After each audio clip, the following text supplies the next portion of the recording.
Hey, this is Danielle over at DIYDanielle.com, and I want to show you a quick trick for cleaning out water containers. I have quite a few everywhere because we have quite a few ducks, and they get green from algae, of course.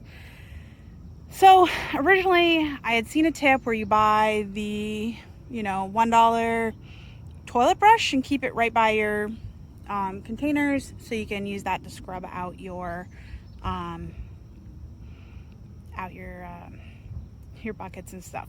However, I found that the dollar store ones are cheap, as you might expect, and they tend to fall apart in the water bowl, which I don't love. I don't want little pieces of plastic going all over my soil. So I would recommend getting a good quality toilet brush if you want to go that route. However, here is my trick. So here is a container with some algae in it. As you can see, we've got some lining the bottle. I grabbed a bunch of weeds. Make sure you're not getting poison ivy or anything crazy.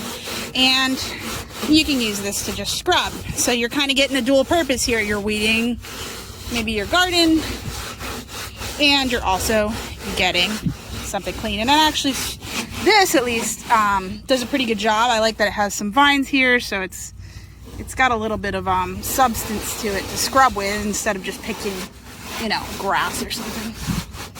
But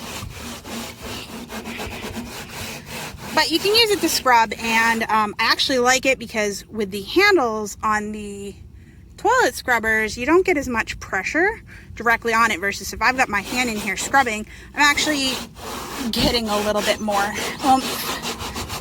behind the scrub so I can get it cleaner.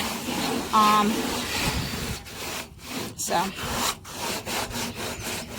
there you go. And as you can see, there's no green, or probably very little anyways, in this bucket now. I just cleaned this the same way, and I actually have plants growing along this that I needed to weed away, things away from. So it works out pretty well, and I also use the dirty water to water the plants. And look who's happy. Hi friends.